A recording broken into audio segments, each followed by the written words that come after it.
नमस्कार, आप देख रहे हैं अवध टीवी और मैं हूं शिवांगी। आइए शुरू करते हैं आज की बड़ी खबर से।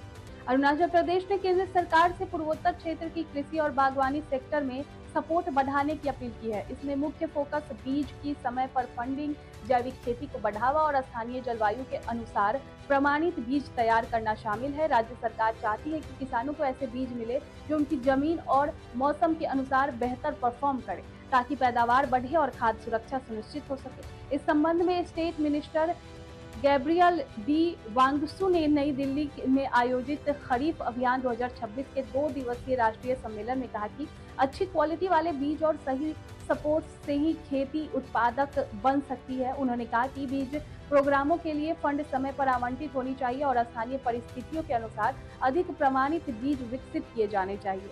वांगसू ने लोकल जर्म प्लाज्म को प्रमोट करने पर भी जोर दिया। उनका कहना है कि ये बीज बाहरी सोर्सेज के मुकाबले स्टेट के मौसम और मिट्टी से बेहतर परफॉर्म करते हैं।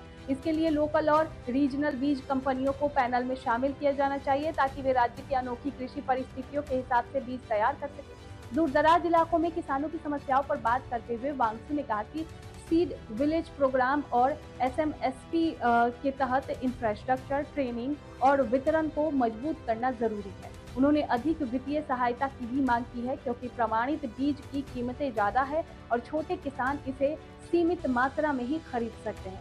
टिकाऊ और ऑर्गेनिक फार्मिंग पर बोलते हुए वांगसू ने कहा कि अरुणाचल प्रदेश काफी हद तक नेचुरली ऑर्गेनिक है। राज्य सरकार मिशन ऑर्गेनिक के विजन के अनुरूप बायो वेस्ट क्रॉप प्रोडक्शन पद्धतियों को बढ़ावा देनी चाहती है। इसके लिए उन्होंने एक bio based crop protection scheme शुरू करने का भी प्रस्ताव रखा, जिससे किसानों को सुरक्षित और टिकाऊ खेती में मदद मिले। उन्होंने ये भी सुझाव दिया कि स्थानीय और क्षेत्रीय कंपनियां, किसानों और समुदाय को पैनल में शामिल किया जाए, ताकि ये सुनिश्चित किया जा सके कि खेती की पद्धतियां लोकल क्लाइमेट और संसाधनों के अनुकूल हो। इस पूरे कार्यक्रम का मकसद ये है कि कृषि उत्पादकता बढ़ाना, किसानों को आर्थिक और तकनीकी सपोर्ट देना, लोकल बीज और जैविक खेती को बढ़ावा देना, पूर्वोत्तर में टिकाऊ और पर्यावरण फ्रेंडली कृषि को मजबूती देना। स्टेट मिनिस्टर से साफ किया कि अरुणाचल प्रदेश की जैविक पहचान और पारंपरिक कृषि पद्धतियों को बचाना प्राथमिकता है, ताकि आने वाले पीढ़ियों को स्थानीय संस्कृति और खेती से पारंपरिक ज्ञान से जोड़कर रखा जा सके।